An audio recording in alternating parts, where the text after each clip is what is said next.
서울 변두리, 오래된 시장 골목 끝에는 30년째 같은 자리를 지키는 작은 수리점이 있었다. 간판에는 빛바랜 글씨로 한만석 미싱사라고 적혀 있었고, 유리문 안쪽에는 온갖 종류의 재봉틀이 나이 순으로 줄지어 서 있었다. 손님이 드문 오후였다. 한만석은 63의 나이에도 여전히 돋보기를 코끝에 걸친 채 부품을 만지고 있었다. 그의 손끝은 오랜 세월 기름과 실밥에 절어 있었고, 손톱 밑에는 지울 수 없는 검은 얼룩이 배어 있었다.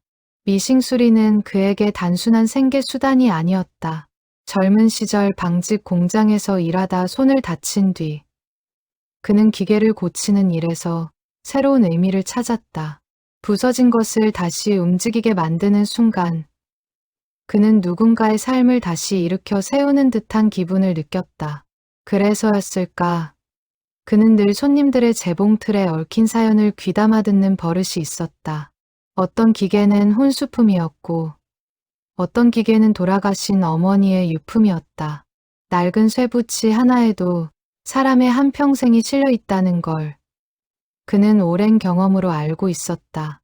그날 오후, 낯선 젊은 여자가 손수레에 싣고 온 것은 유난히 오래된 발판식 재봉틀이었다. 검은 몸체에 금색 꽃무늬가 반쯤 지워져 있었고, 다리는 세월의 흔적으로 삐걱거렸다. 여자는 자신을 유품 정리 업체 직원이라고 소개했다. 돌아가신 어르신 댁을 정리하다가 나왔어요. 자녀분들이 다 필요 없다고 하셔서 고쳐서 팔 수 있으면 팔아달라고 하시더라고요. 한만석은 기계를 찬찬히 훑어보았다. 겉으로 보기엔 낡았지만 몸체의 무게감과 바늘대의 정교함으로 미루어 짐작건대 젊었을 때 꽤 값나가는 물건이었을 것이다. 그는 여자에게 몇 가지를 물었다. 돌아가신 분은 누구였는지, 어디에 살았는지, 자녀는 몇인지. 하지만 여자는 자세히 알지 못했다. 그저 오래전부터 혼자 살던 할머니였고, 몇 달 전 조용히 세상을 떠났다는 것만 전해 들었다고 했다. 여자가 돌아간 뒤, 한만석은 기계를 작업대 위에 올려놓고 천천히 분해하기 시작했다. 오래 방치된 기계 특유의 텁텁한 기름, 냄새가 코를 찔렀다.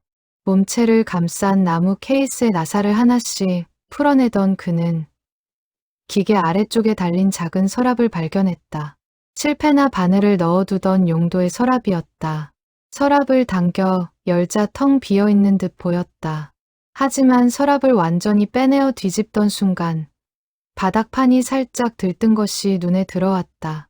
이상하다 싶어 손끝으로 눌러보니 바닥판은 원래의 것이 아니라 나중에 덧댄 나무 조각이었다. 얇은 칼을 이용해 조심스럽게 틈을 벌리자 판 아래에서 누렇게 바랜 종이 한 장이 미끄러져 나왔다. 오랜 세월 접혀있던 편지지였다. 겉면에는 잉크로 쓴 이름 석자가 흐릿하게 남아있었다. 서명자 아. 한만석은 순간 손을 멈췄다. 낯선 이름이었지만 어딘가 귀에 익은 듯한 느낌이 들었다. 그는 조심스럽게 편지를 펼쳐보았다. 종이는 손끝이 스치기만 해도 부서질 듯 얇았고, 글씨는 세월에 번져 군데군데 알아보기 어려웠다. 하지만 첫 문장만큼은 또렷하게 눈에 들어왔다. 명자야, 이 편지를 내가 보게 될 날이 올지 모르겠다. 나는 이제 더는 버틸 수가 없어서 너를 위해 이 길을 택한다. 작업실 안은 고요했다. 창밖으로 시장 골목의 소음이 아득하게 들려왔지만 한만석의 귀에는 아무 소리도 닿지 않았다. 그는 낡은 편지를 손에 쥔 채 30년 전 이 도시에서 일어났던 한 여인의 실종 사건을 떠올리기 시작했다. 그 이름을 신문에서 본 기억이 어렴풋이 남아 있었기 때문이다. 서명자, 결혼한 지 얼마 되지 않아 어린 딸 하나를 남기고 호련히 사라졌던 여자. 경찰도 가족도 끝내 찾지 못했던 그 이름이 지금 그의 손안에서 다시 살아 움직이고 있었다. 그는 편지를 조심스럽게 접어 서랍에 다시 넣었다. 그리고 오래된 재봉틀을 물끄러미 바라보았다. 이 기계는 대체 누구의 것이었을까?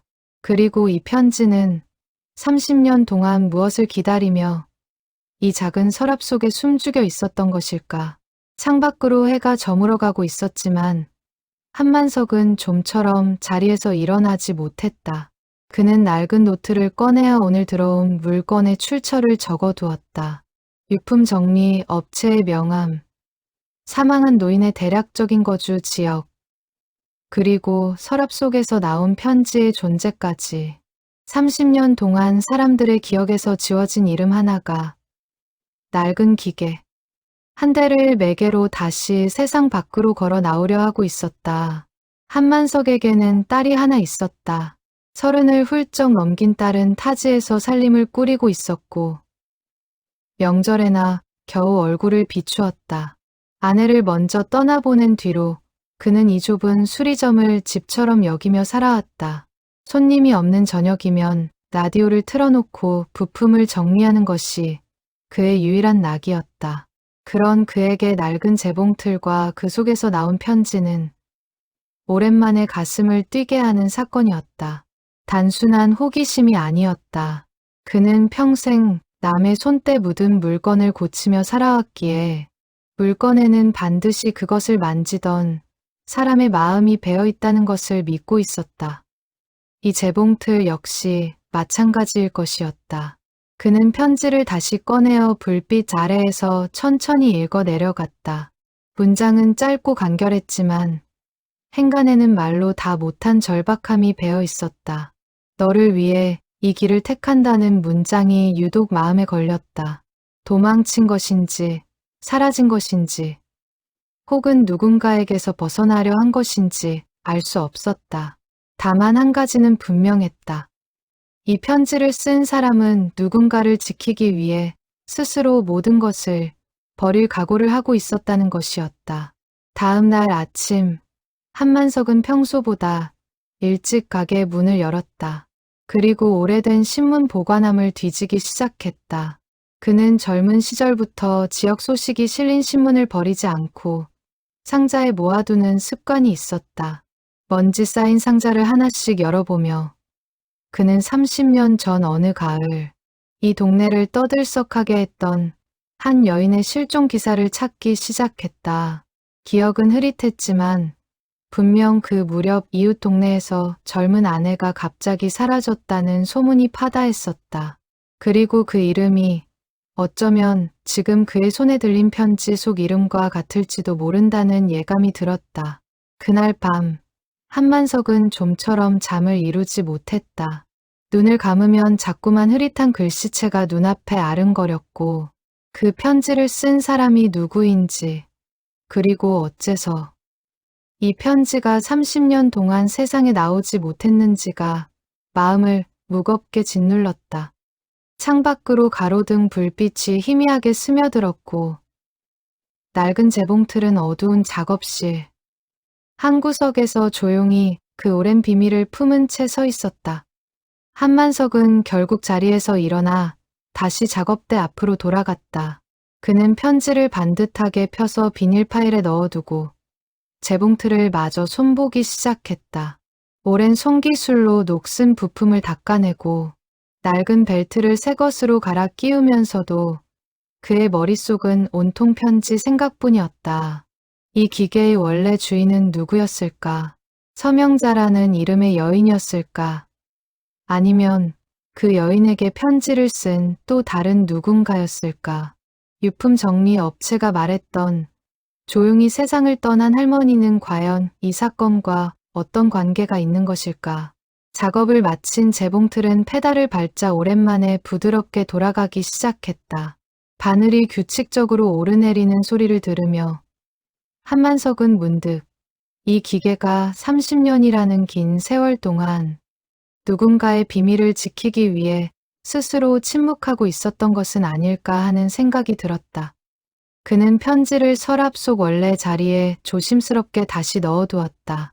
함부로 세상에 꺼내놓기에는 그 안에 담긴 사연의 무게가 너무나 무거워 보였기 때문이다. 이튿날 아침, 그는 유품 정리 업체에 전화를 걸어 재봉틀의 원래 주인에 대해 좀 더 알아봐 줄 수 있는지 물었다. 수학이 넘어 여자는 잠시 머뭇거리다가 담당자에게 확인해보고 다시 연락하겠다고 답했다. 전화를 끊은 뒤 한만석은 가게 문에 붙은 낡은 달력을 오래도록 바라보았다. 30년 전 그날의 신문 기사가 어렴풋이 떠올랐다. 젊은 아내가 어린 딸 하나를 남기고 사라졌다는 짧은 단신. 그리고 그 뒤로 다시는 소식을 들을 수 없었다는 사실. 그는 그 사건이 이대로 다시 세상의 기억 속에 묻히게 두어서는 안 될 것 같다는 예감에 사로잡혔다. 유품 정리 업체에서 다시 연락이 온 것은 사흘 뒤였다. 담당자는 죄송하다는 말과 함께 고인의 신원에 대해 알려줄 수 있는 정보가 많지 않다고 했다. 고인은 이 지역에서 홀로 새를 살던 노인이었고 가까운 친척이 없어 구청에서 장례 절차를 대신 처리했다는 것이었다. 다만 고인의 방에서 나온 유품 중에 낡은 사진 한 장과 오래된 주소록이 있었는데 원하면 넘겨주겠다고 했다. 한만석은 주저없이 그러겠다고 답했다. 며칠 뒤 받은 봉투 속에는 흑백에 가까운 빛바랜 사진 한 장이 들어 있었다.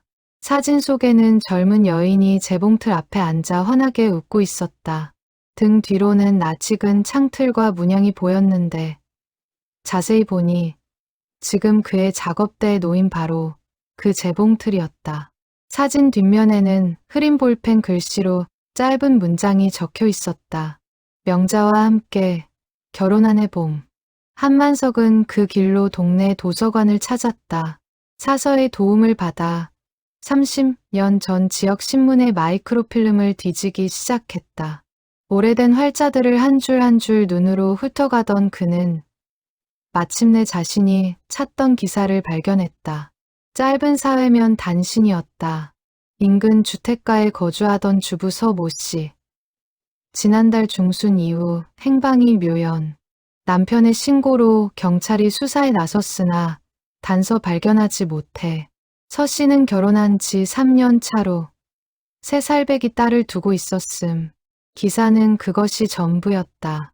후속 보도도 결말도 없었다. 한만석은 관련된 다른 기사가 없는지 몇 주치 신문을 더 뒤져보았지만 이후로는 어떤 기록도 찾을 수 없었다. 마치 그 사건 자체가 세상에서 조용히 지워진 것 같았다. 그는 사서에게 부탁해 당시 담당 경찰서가 어디였는지, 사건이 이후 어떻게 처리되었는지 알아봐 줄 수 있는지 물었지만 30년이나 지난 미제 사건의 기록을 개인이 열람하기란 쉬운 일이 아니었다. 집으로 돌아오는 길, 한만석의 머릿속에는 사진 속 여인의 미소와 편지 속 절박한 문장이 겹쳐 떠올랐다. 너를 위해 이 길을 택한다는 문장을 쓴 사람은 과연 서명자 본인이었을까? 아니면 그녀의 실종에 관여한 또 다른 누군가였을까? 편지의 필체는 여성의 것으로 보였지만 확신할 수는 없었다. 그는 작업실로 돌아와 편지를 다시 꺼내 들고 이번에는 처음부터 끝까지 한 글자씩 정성껏 읽어 내려갔다. 명자야, 이 편지를 내가 보게 될 날이 올지 모르겠다. 나는 이제 더는 버틸 수가 없어서 너를 위해 이 길을 택한다. 사람들은 나를 원망할 것이다. 어린 것을 두고 떠난 매정한 년이라 손가락질할 것이다. 그래도 나는 이 방법밖에 찾지 못했다. 언젠가 내가 다 자라서 이 편지를 읽게 된다면 부디 나를 너무 미워하지는 말아다오. 나는 매일 밤 내 얼굴을 그리며 살아갈 것이다. 편지는 거기서 문장이 끊겨 있었다. 마치 쓰다가 급하게 접어넣은 듯 마지막 문장은 채 마무리되지 못한 채 남아있었다. 한만석은 그 미완의 문장을 몇 번이고 다시 읽었다. 편지를 쓴 사람은 분명 서명자 자신이었다. 그녀는 스스로 어딘가로 떠나기로 결심했고 그 이유를 어린 딸에게 남기고자 했다. 하지만 어떤 사정으로 편지를 끝맺지 못한 채 재봉틀 서랍 밑바닥에 숨겨두고 만 것이었다. 그날 밤 한만석은 작업실 불을 끄지 않은 채 오래도록 사진과 편지를 번갈아 바라보았다. 이 이야기를 이대로 묻어둘 수는 없다는 확신이 점점 더 뚜렷해졌다. 서명자에게는 분명 그때 3살이었다던 딸이 있었다. 그 아이는 지금쯤 36의 어른이 되어 있을 것이었다. 그 사람을 찾아야 한다는 생각이 처음으로 그의 마음속에 또렷한 목표로 자리 잡기 시작했다. 다만 그는 아직 알지 못했다. 그 딸을 찾아 진실을 전하는 일이 얼마나 많은 오해와 상처를 다시 헤집어야 하는 일이 될지를. 다음 날 아침, 한만석은 평소보다 일찍 문을 닫아 걸고 오래전 이 동네에 살았던 사람들을 수소문하기 시작했다. 시장 골목에서 30년 넘게 채소 가게를 해온 노파를 찾아가 30년 전 이 근방에 살던 서명자라는 젊은 부인을 기억하는지 조심스레 물었다. 노파는 처음에는 고개를 갸웃하다가 이내 무언가 떠오른 듯 눈을 크게 떴다. 아, 그 집. 기억나지. 그때 온 동네가 시끄러웠어. 젊은 새댁이 어린 딸 하나 두고 사라졌다고. 남편이 여기저기 찾아다니면서 난리도 아니었는데 결국 못 찾았지 아마. 노파의 말에 따르면 서명자의 남편은 한동안 실성한 사람처럼 동네를 돌아다니며 아내를 찾았다고 했다.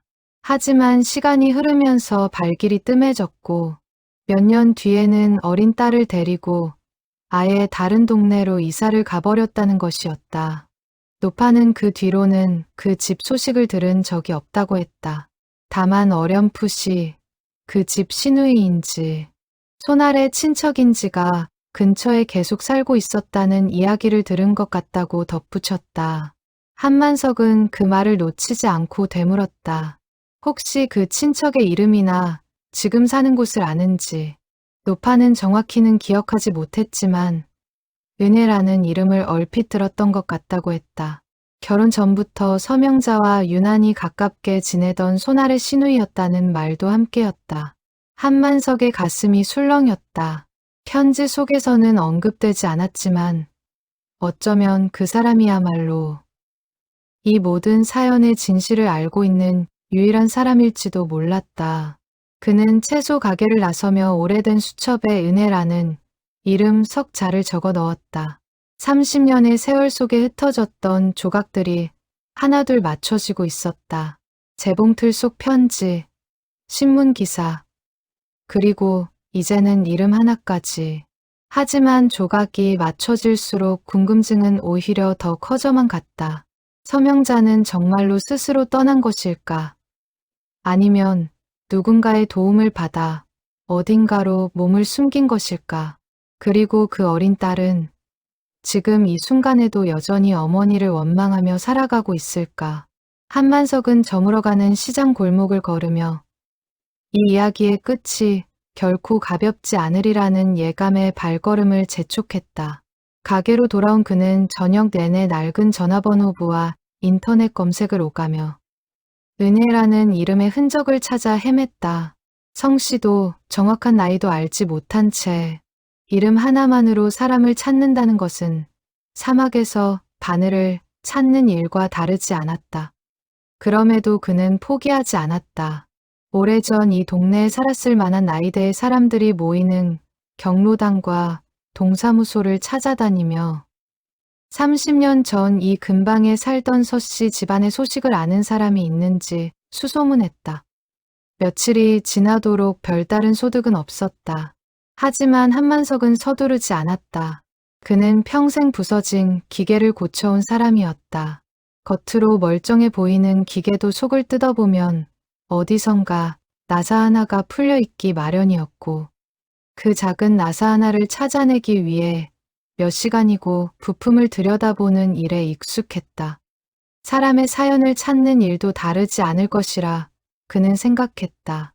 서두르면 오히려 중요한 단서를 놓치게 된다는 것을 그는 오랜 경험으로 알고 있었다.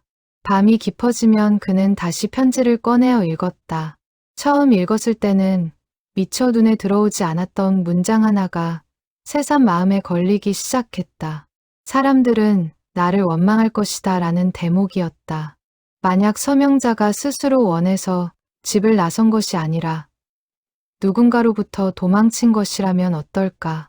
그렇다면 그녀를 원망할 사람은 다름 아닌 그녀가 도망쳐 나온 대상, 즉 그녀의 남편이었을 가능성이 있었다.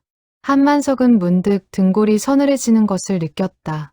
어쩌면 이 이야기는 단순한 가출이나 실종이 아니라 훨씬 더 무겁고 아픈 사정을 품고 있을지도 몰랐다. 그는 편지를 다시 조심스럽게 접어넣으며 다짐했다. 무슨 사정이 있었든 이제라도 진실을 딸에게 전해주는 것이 이 편지를 발견한 사람으로서의 도리라고. 그리고 그 진실을 찾기 위해서는 무엇보다 먼저 30년 전 그날 이 가족에게 실제로 무슨 일이 있었는지를 알아야만 했다. 한만석의 발품은 보름이 지나서야 실마리를 얻었다. 동사무소에서 오래 근무했다는 은퇴한 직원 한 사람이 30년 전 이 동네에서 있었던 실종 사건을 어렴풋이 기억한다고 말해준 것이었다. 그는 당시 사건을 담당했던 것은 아니지만 서씨 집안이 사건 이후 몇 년을 더 이 동네에 머물다가 이사했다는 사실과 이사한 곳이 옆 동네 시장통 근처였다는 것까지 기억해냈다. 그리고 결정적으로 그 집 딸의 이름을 어렴풋이 기억하고 있었다. 유지원. 아버지 성을 따라 유씨성을 쓰고 있었다. 한만석은 그 이름을 손에 쥔 채 곧바로 인터넷을 뒤졌다.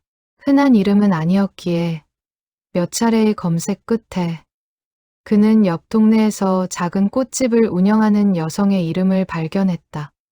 나이도 지역도 얼추 맞아떨어졌다. 그는 며칠을 고민한 끝에 무작정 찾아가기보다는 먼저 편지를 써서 자신의 상황을 설명하기로 마음먹었다. 낯선 사람이 갑자기 찾아가 30년 전 어머니의 실종 이야기를 꺼낸다면 상대가 얼마나 놀라고 경계할지 짐작이 갔기 때문이다. 그는 며칠 밤을 새워가며 편지를 고쳤었다. 자신이 누구인지, 어떤 경로로 낡은 재봉틀을 손에 넣게 되었는지, 그리고 그 안에서 무엇을 발견했는지를 담담하게 적어 내려갔다. 마지막 문장에는 이렇게 적었다. 혹시 오해하실까 염려되어 조심스럽게 편지를 먼저 드립니다. 원치 않으시면 이대로 없었던 일로 하셔도 좋습니다. 다만 이 편지가 어머님이 남기신 마지막 흔적일지도 모른다는 생각에 그냥 지나칠 수가 없었습니다. 편지를 보내고 일주일이 지나도록 답은 오지 않았다. 한만석은 초조한 마음을 애써 누르며 평소처럼 가게 일을 이어갔다. 그러던 어느 늦은 오후, 가게 문이 조심스럽게 열리며 한 여자가 들어섰다. 36쯤 되어 보이는 여자였다. 짙은 눈썹과 다부진 눈매가 인상적이었다. 여자는 손에 낡은 편지 봉투를 쥔 채 한동안 말없이 서 있었다. 제가 유지원입니다. 보내주신 편지 읽었어요. 목소리는 떨리고 있었다. 한만석은 자리에서 일어나 그녀에게 앉을 자리를 권했지만 그녀는 선뜻 자리에 앉지 못하고 가게 안을 둘러보았다. 그녀의 시선이 구석에 놓인 낡은 재봉틀에 가서 멈췄다. 순간 그녀의 얼굴이 창백해졌다. 저 재봉틀, 어디서 나온 거예요? 한만석은 최대한 담담한 목소리로 재봉틀을 손에 넣게 된 경위를 설명했다. 유품 정리 업체를 통해 들어온 물건이며 원래 주인이 누구인지는 정확히 알 수 없다는 것도 솔직히 말했다. 유지원은 재봉틀 앞으로 다가가 오랫동안 그것을 바라보았다. 손끝으로 낡은 몸체를 조심스럽게 쓸어보던 그녀의 눈에 서서히 물기가 차올랐다. 이거 우리 집에 있던 거예요. 어릴 때 사진에서 본 적 있어요. 엄마가 이 재봉틀 앞에 앉아있는 사진이요. 그녀는 떨리는 손으로 가방에서 낡은 사진 한 장을 꺼냈다. 한만석이 유품에서 받은 것과 매우 비슷한, 하지만 조금 더 어린 시절의 서명자가 찍힌 사진이었다. 두 사람은 한동안 아무 말도 하지 못한 채 같은 여인이 담긴 두 장의 사진을 나란히 놓고 바라보기만 했다. 30년의 세월을 건너 마침내 편지의 주인과 편지를 기다리던 사람이 한자리에 마주 서게 된 순간이었다. 유지호는 한참 만에야 의자에 앉았다.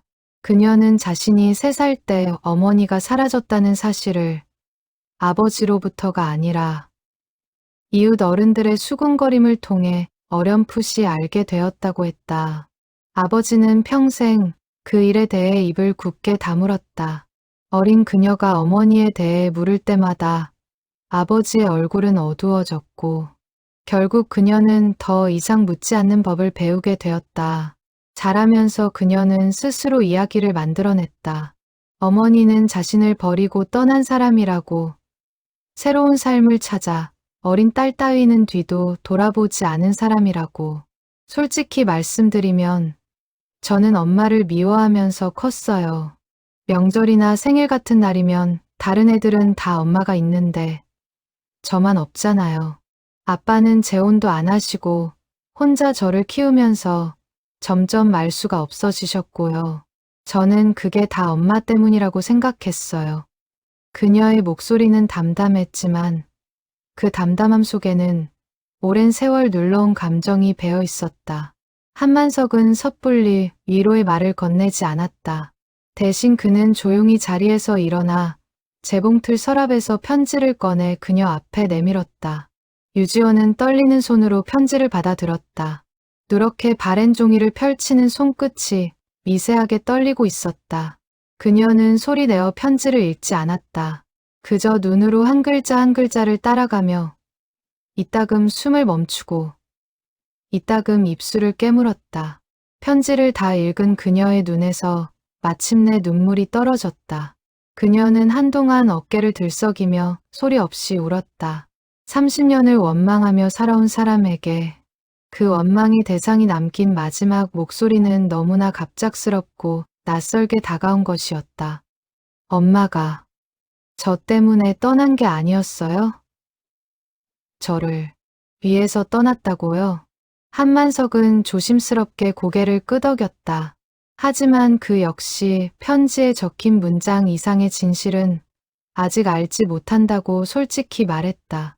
편지는 끝맺음 없이 중간에서 끊겨 있었고 그녀가 왜 그런 선택을 해야 했는지, 어디로 갔는지, 지금은 어떻게 되었는지 아무것도 알 수 없다는 사실도 함께 전했다. 유지호는 편지를 가슴에 꼭 끌어안은 채 한참을 그대로 앉아 있었다.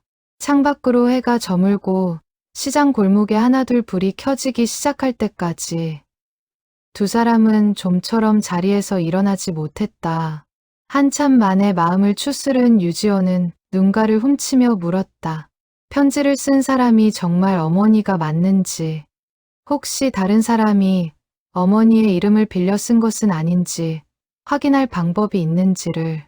한만석은 그녀에게 가지고 있는 사진과 편지의 필체를 비교해 볼 수 있는지 물었고, 유지호는 지갑 속에 오래도록 간직해온 낡은 가족사진 한 장을 조심스럽게 꺼냈다. 사진 뒷면에는 이제는 희미해진 글씨로 짧은 메모가 적혀 있었다. 편지의 필체와 나란히 놓고 비교해 보니 굴림과 삐침의 습관이 놀랍도록 비슷했다. 두 사람은 그것이 우연이 아니라는 것을 직감했다. 한만석은 조심스럽게 그동안 자신이 알아낸 것들을 유지원에게 들려주었다. 30년 전 신문기사, 채소가게 노파의 증언, 그리고 은혜라는 이름의 존재까지. 유지원의 눈빛이 흔들렸다. 그녀는 잠시 생각에 잠기더니 낮은 목소리로 입을 열었다. 은혜 이모, 기억나요. 어릴 때 명절마다 저희 집에 오시던 분이었어요. 아빠랑은 그렇게 가깝지 않았는데 유독 저를 많이 예뻐해 주셨어요. 그런데 제가 중학교 들어갈 무렵부터 발길이 뜸해지시더니 어느 순간부터는 아예 연락이 끊겼어요.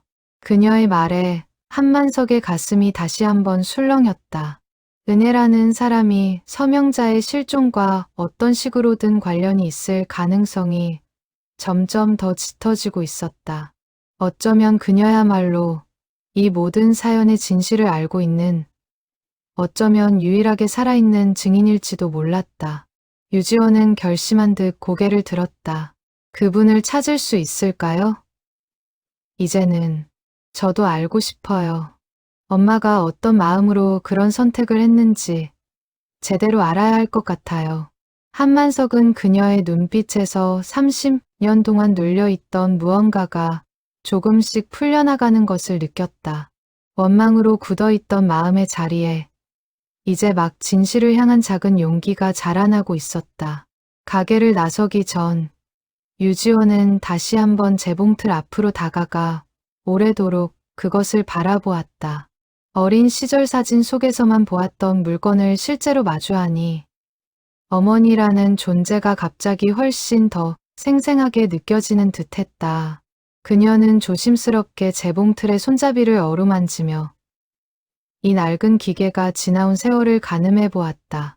30년 동안 누군가의 손을 거쳐 이제야 다시 원래 주인의 딸에게 닿게 된 이 물건이 그녀에게는 마치 운명처럼 느껴졌다.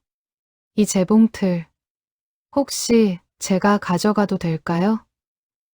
다시 손봐서 제가 쓰고 싶어요. 한만석은 흔쾌히 고개를 끄덕였다. 물론입니다.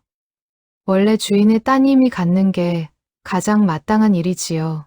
다만 아직 손봐야 할 곳이 많으니 제가 시간을 두고 정성껏 고쳐드리겠습니다.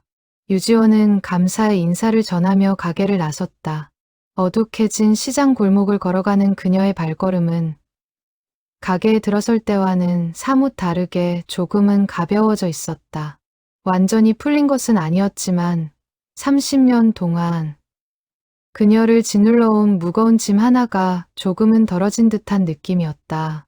그녀는 집으로 돌아가는 내내 은혜라는 이름 석 자를 되뇌며 앞으로 걸어가야 할 길을 가만히 그려보았다.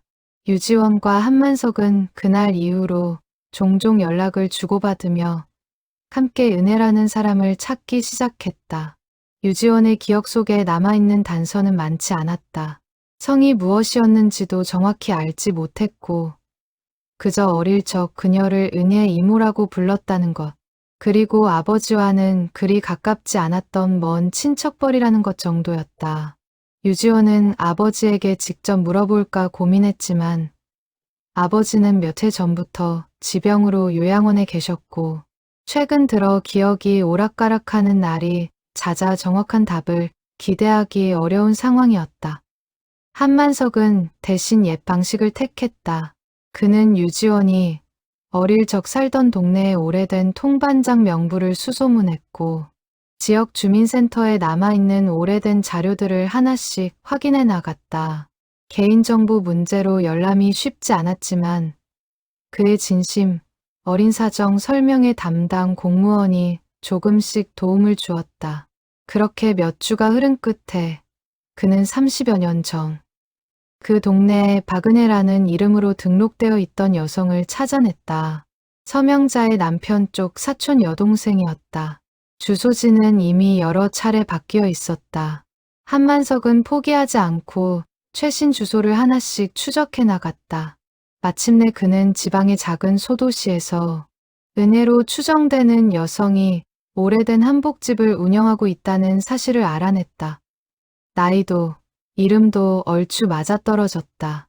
그는 유지원에게 이 사실을 전했고 두 사람은 함께 그곳을 찾아가 보기로 결정했다. 기차를 타고 내려가는 3시간 남짓. 유지원은 창밖을 바라보며 좀처럼 입을 열지 않았다. 한만석은 그녀의 마음을 짐작할 수 있었다.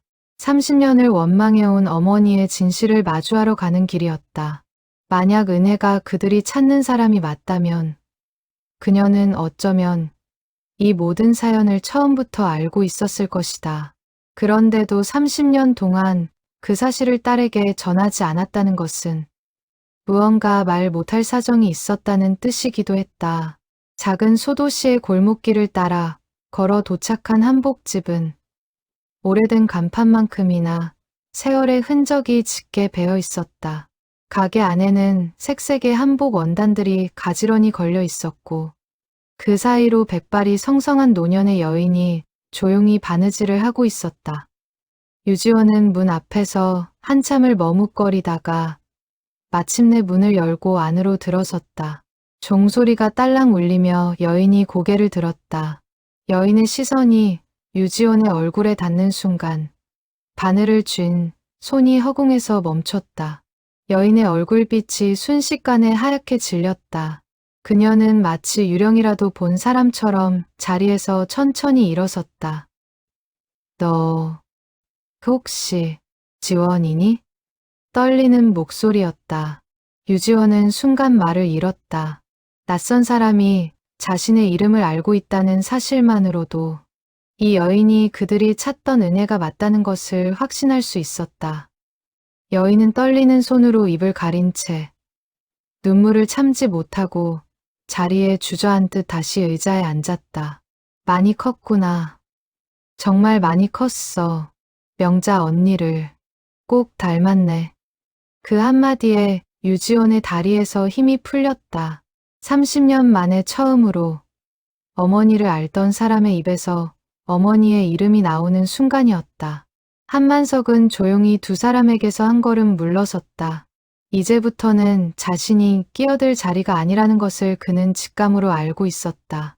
박은혜는 한동안 말을 잇지 못한 채 유지원의 얼굴만 바라보았다. 세월이 흘러 아이였던 조카는 어느새 자신이 그리워하던 언니의 젊은 시절 얼굴을 그대로 옮겨놓은 듯한 어른이 되어 있었다. 그녀는 떨리는 손으로 유지원의 손을 조심스럽게 감싸 쥐었다. 손끝이 차갑게 식어 있었다. 이렇게 찾아올 줄은 몰랐다. 아니, 언젠가는 이런 날이 올 거라고 생각은 했었어. 그런데 막상 이렇게 마주하니까 말을 잇던 그녀의 목소리가 다시 흐려졌다. 유지원은 조심스럽게 그러나 더는 미룰 수 없다는 듯 단도직입적으로 물었다. 이모, 저희 엄마 어떻게 된 거예요?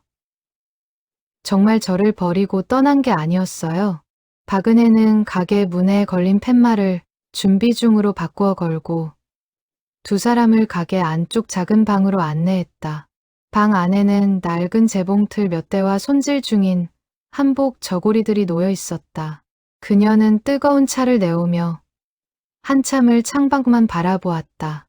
30년 동안 마음속 깊이 묻어두었던 이야기를 꺼내는 일이 그녀에게도 결코 쉬운 일이 아니라는 것이 고스란히 전해졌다. 지원아, 이 이야기를 하기 전에 먼저 말해두고 싶은 게 있어. 내 엄마는 단 한 번도 너를 버린 적이 없었다. 오히려 그 반대였어. 내 엄마가 그렇게 떠나야 했던 건 순전히 너를 지키기 위해서였어. 유지원의 눈에서 다시 눈물이 차올랐다. 한만석은 조용히 두 사람의 대화를 지켜보며 이제야 비로소 이 오래된 이야기의 진짜 시작점에 도달했다는 것을 느꼈다. 박은혜는 찻잔을 두 손으로 감싸 쥔 채 30년 전 그 가을로 천천히 돌아가기 시작했다. 그때 내 아빠는 지금 내가 알고 있는 그런 좋은 아버지가 아니었어. 적어도 그때는 그랬다. 언니는 매일 밤 두려움에 떨며 살았어. 그걸 아는 사람은 나뿐이었지. 언니는 너를 데리고 나가고 싶어도 나갈 수가 없었어. 그때는 지금처럼 여자 혼자 아이를 데리고 도망칠 수 있는 세상이 아니었으니까. 방 안에는 무거운 침묵이 흘렀다. 창밖으로 저녁 바람이 스산하게 불어왔고 세 사람은 그날 이후 처음으로 30년 동안 아무도 꺼내지 못했던 진실의 문턱 앞에 함께 서 있었다.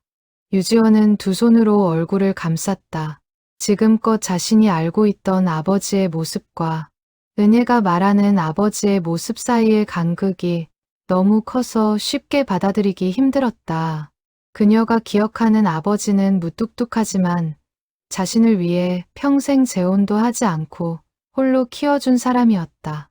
그런데 그 아버지가 한때 어머니를 두려움에 떨게 만든 사람이었다는 사실은 그녀의 세계를 뿌리째 흔들어 놓았다. 이모, 그럼 엄마는 그날 정말 스스로 집을 나간 거예요? 어디로 간 거예요? 지금은 어디 계세요? 박은혜는 쉽게 답하지 못했다. 그녀는 찻잔을 내려놓고 두 손을 무릎 위에 가지런히 모았다. 그 손끝이 미세하게 떨리고 있었다. 한만석은 그녀의 표정에서 이 질문에 대한 답이 결코 간단하지 않으리라는 것을 직감했다. 기쁜 소식이라면 저런 표정을 지을 리 없었다. 지원아, 그건 오늘 한 번에 다 말해줄 수 있는 이야기가 아니야. 시간이 좀 필요해. 대신 약속할게. 내가 알고 있는 건 전부, 하나도 빠짐없이 다 말해줄게. 다만, 마음의 준비를 하고 들어야 할 이야기야. 그녀의 목소리에서 묻어나는 조심스러움이 오히려 유지원의 불안을 더욱 짙게 만들었다. 창밖은 어느새 완전히 어두워져 있었다. 박은혜는 두 사람에게 오늘은 근처에서 하루 묵고 내일 다시 이야기를 이어가자고 제안했다. 그녀 역시 30년 동안 가슴에 담아온 이야기를 하루아침에 서둘러 쏟아낼 수는 없는 노릇이었다. 유지원은 말없이 고개를 끄덕였다. 그녀의 눈빛에는 두려움과 간절함이 동시에 어려 있었다. 그날 밤 유지원과 한만석은 소도시의 작은 여관에 각각 방을 잡았다. 유지원은 잠을 이루지 못한 채 창밖을 오래도록 바라보았다. 낯선 도시의 밤하늘 아래에서 그녀는 지금껏 자신이 알고 있던 삶의 전제 하나가 완전히 뒤집히는 경험을 하고 있었다.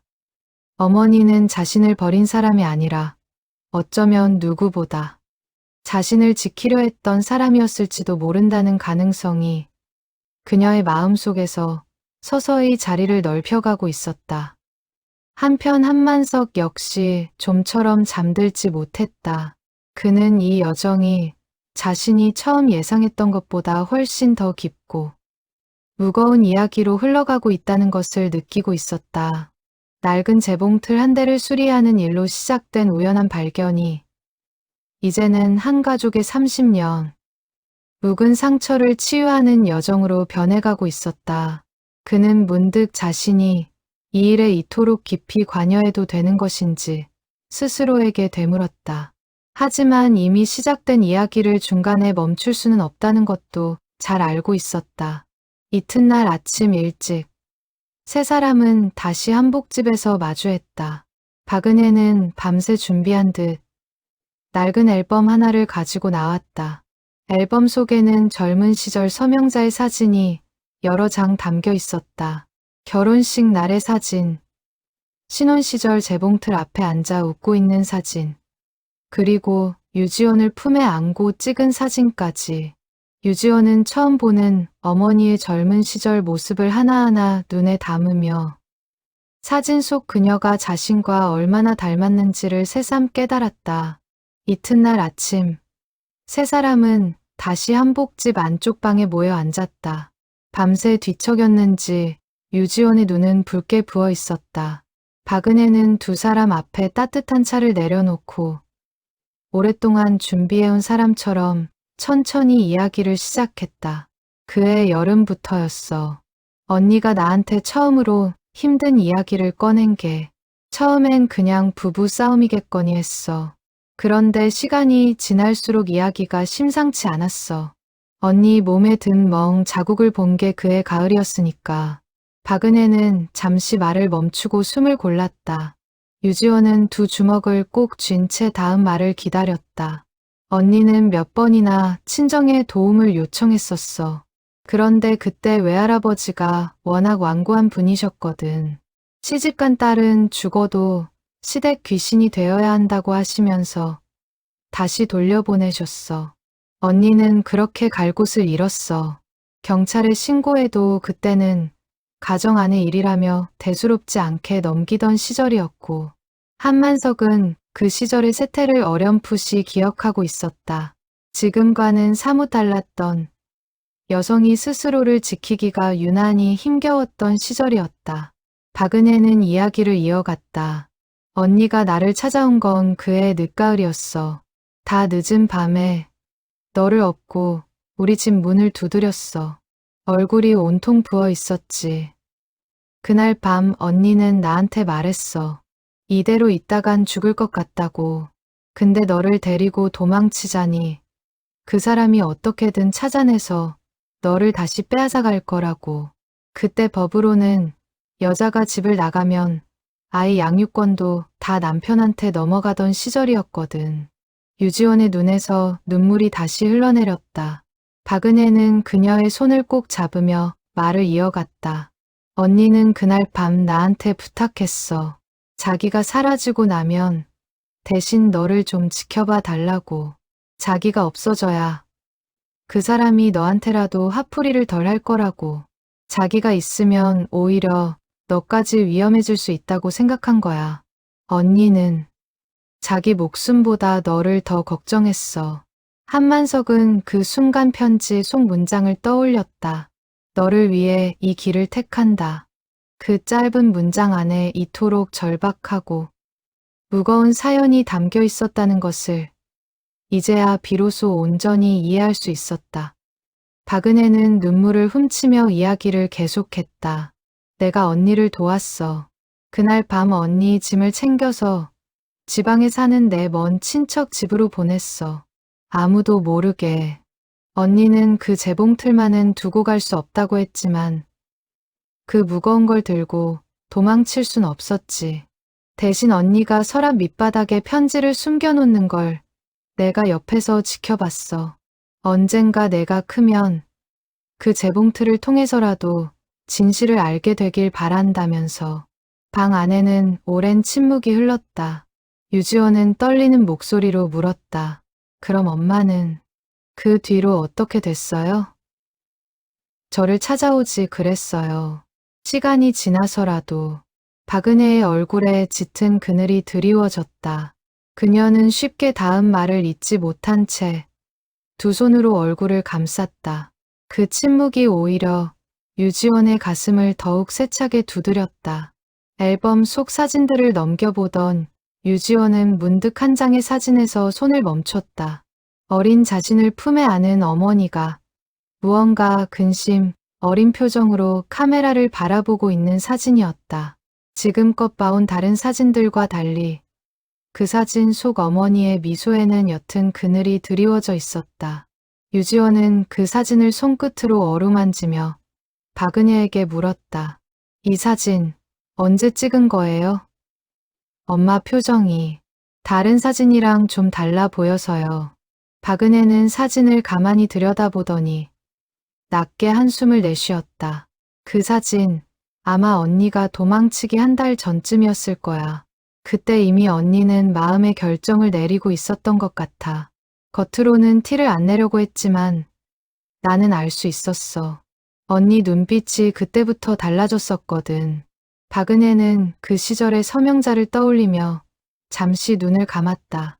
그녀의 기억 속 언니는 늘 씩씩하고 밝은 사람이었지만 그 무렵부터는 웃음 속에 어딘가 슬픔이 배어 있었다고 했다. 밤늦게 몰래 찾아와 어린 지원을 품에 안고 하염없이 눈물을 흘리던 날도 있었다고 했다. 유지원은 그 이야기를 들으며 자신이 전혀 기억하지 못하는 어린 시절의 어머니를 이제야 다른 사람의 기억을 통해 조금씩 되찾아가고 있다는 것을 느꼈다. 박은혜는 한참 만에 다시 입을 열었다. 목소리가 아까보다 한층 더 낮게 잠겨 있었다. 언니는 처음 몇 년 동안은 나한테만 몰래 편지를 보냈어. 지방 소도시에서 삭바느질을 하면서 근근히 살고 있다고. 언젠가 사정이 나아지면 반드시 너를 찾으러 오겠다고 했었어. 그런데 그 사람이, 그러니까 내 아버지가 언니를 찾겠다고 사람을 풀어서 온 동네를 뒤지고 다녔어.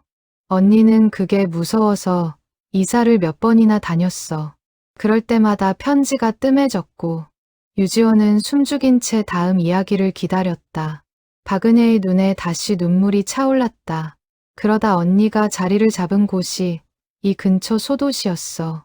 다른 이름으로 다른 사람처럼 살면서 몇 년에 한 번씩 나한테 편지가 왔어. 그때마다 언니는 항상 너의 안부부터 물었어. 사진 한 장이라도 보내달라고, 얼마나 컸는지 보고 싶다고. 나는 몰래 너의 학교 앞에 가서 사진을 찍어다 언니한테 붙여주곤 했어. 한만석은 그 말에 가슴이 먹먹해졌다. 30년이라는 긴 세월 동안 한 어머니가 얼마나 간절한 마음으로 딸의 성장을 멀리서 지켜보아 왔을지 짐작조차 하기 어려웠다. 박은혜는 눈물을 훔치며 말을 이었다. 언니는 매달 조금씩이라도 돈을 모아서 익명으로 너희 집에 붙이곤 했어. 혹시 기억나니? 초등학교 때 누가 몰래 등록금을 대신 내주었다는 이야기 들은 적 없어? 유지원의 눈이 번쩍 뜨였다. 잊고 있던 기억 하나가 순식간에 떠올랐다. 초등학교 5학년 때 형편이 어려워 밀렸던 급식비와 준비물비가 어느 날 갑자기 다 처리되어 있었던 일이었다. 담임 선생님도 누가 냈는지 모른다고 했었다. 그때는 그저 착한 이웃의 선행이라고만 여기고 지나쳤던 일이었다. 그게 엄마였어요? 박은혜는 조용히 고개를 끄덕였다. 유지원의 눈에서 다시금 뜨거운 눈물이 흘러내렸다. 원망의 대상이라 여겼던 어머니가 실은 자신이 알지 못하는 곳에서 평생을 그림자처럼 자신을 지켜주고 있었다는 사실이 그녀의 가슴을 무너뜨렸다. 그럼 지금은요, 이모? 지금 엄마는 어디 계세요? 저 지금 당장 만나러 갈 수 있어요? 유지원의 목소리에는 간절함이 배어 있었다. 박은혜는 좀처럼 대답하지 못하고 시선을 떨구었다. 방 안의 공기가 순식간에 무겁게 가라앉았다. 한만석 역시 불길한 예감에 마른 침을 삼켰다. 박은혜의 손이 가늘게 떨리고 있었다. 지원아, 미안하다. 이걸 어떻게 말해야 할지 밤새 고민했어. 그녀는 자리에서 일어나 방 한쪽 서랍장으로 다가갔다. 서랍을 열자 그 안에는 낡은 나무 상자 하나가 놓여 있었다. 그녀는 그것을 조심스럽게 꺼내어 두 사람 앞에 내려놓았다. 상자 위에는 얇게 먼지가 앉아 있었고 오랫동안 열어보지 않은 듯 자물쇠에는 녹이 슬어 있었다. 이건 언니가 나한테 맡겨두었던 거야. 언젠가 너를 만나게 되면 전해달라면서. 나는 도저히 용기가 나지 않아서 여태 너를 찾아가지 못했어. 미안하다. 지원아, 정말 미안해. 유지원은 떨리는 손을 상자 위에 얹었다. 아직 열어보지 않았음에도 그녀는 이미 이 상자 안에 무엇이 들어있을지 어렴풋이 짐작하고 있었다. 창밖에서 불어오는 바람 소리마저 멎은 듯한 정적 속에서 세 사람은 오랫동안 그 낡은 상자를 말없이 내려다보았다. 유지원은 떨리는 손으로 낡은 자물쇠를 만졌다. 오랜 세월 녹슨 자물쇠는 힘을 주자 힘없이 부서지듯 열렸다. 상자 뚜껑을 여는 그녀의 손끝이 눈에 띄게 떨리고 있었다. 상자 안에는 빛바랜 통장 하나와 가지런히 접힌 편지 몇 통, 그리고 작은 손수건에 곱게 쌓인 옷가락지 한 쌍이 들어 있었다. 통장을 먼저 집어든 유지원은 숨을 삼켰다. 통장에는 오래전부터 시작된 적금 내역이 빼곡히 적혀 있었다. 많지 않은 금액이었지만 한 달도 거르지 않고 꾸준히 저축된 흔적이 고스란히 남아 있었다. 통장 겉면에는 볼펜으로 흐릿하게 적힌 글씨가 있었다. 지원이 결혼 자금. 언니는 삭바느질로 번 돈을 한 푼 두 푼 모았어. 언젠가 내가 시집갈 때 손수 마련해주고 싶다고 했었어. 자기가 직접 전해주지 못할 걸 알면서도 그 통장만은 놓지 못했어. 상자 맨 밑바닥에는 작은 실패와 낡은 골무 하나도 함께 놓여 있었다. 오랜 세월 손때가 묻어 반질반질해진 골무였다. 유지원은 그것을 손끝에 조심스럽게 끼워 보았다. 신기하게도 자신의 손가락 크기와 거의 비슷했다. 박은혜는 그 모습을 보며 옅은 미소를 지었다. 손 크기도 언니를 꼭 닮았구나. 그 골무 언니가 제일 아끼던 물건이었어. 시집을 때 친정어머니한테 받은 거라고 했었지.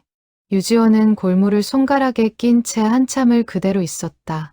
마치 어머니의 손을 자신의 손 위에 포개어 보는 듯한 기분이었다. 그녀는 문득 자신이 평소 바느질에 유난히 흥미를 느꼈던 것도 어쩌면 핏줄로 이어진 어떤 감각이 아니었을까 하는 생각이 들었다. 유지원의 눈에서 눈물이 하염없이 흘러내렸다. 그녀는 이번에는 편지를 집어들었다. 봉투 겉면에는 날짜별로 정갈하게 정리되어 있었다. 5년 전, 10년 전, 15년 전.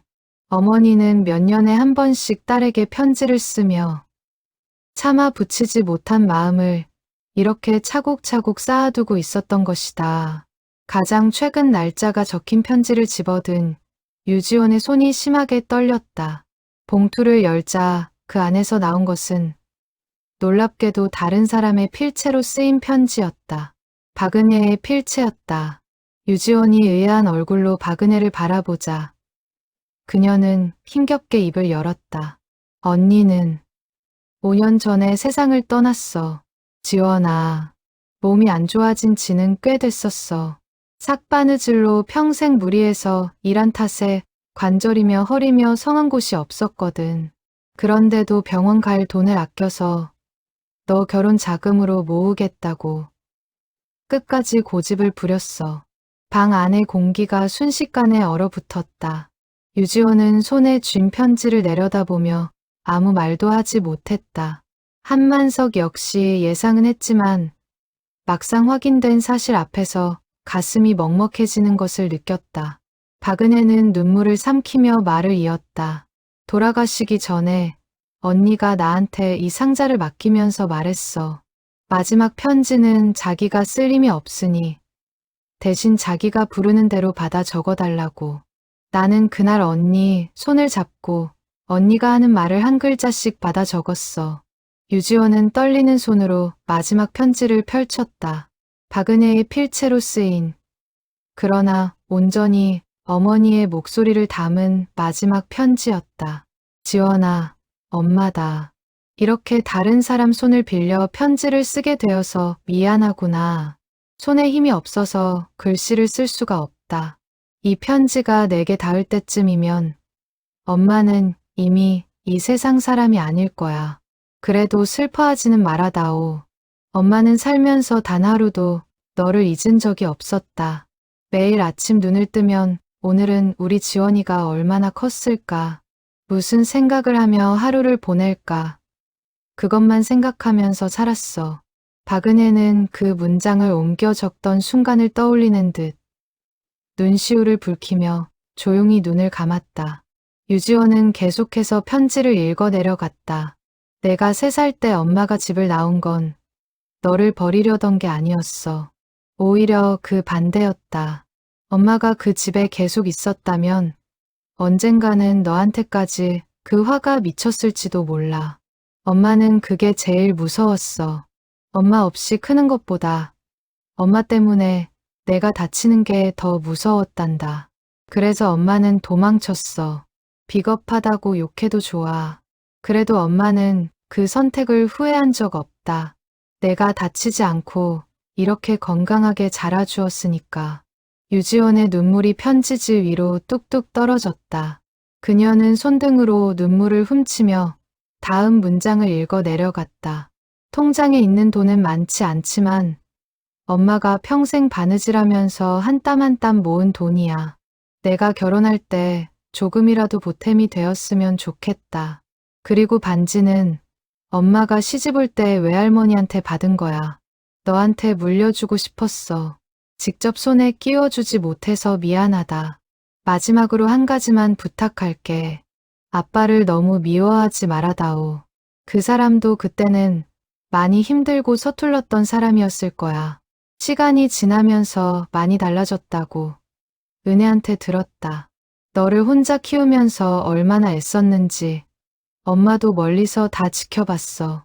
그러니 아빠를 용서해다오.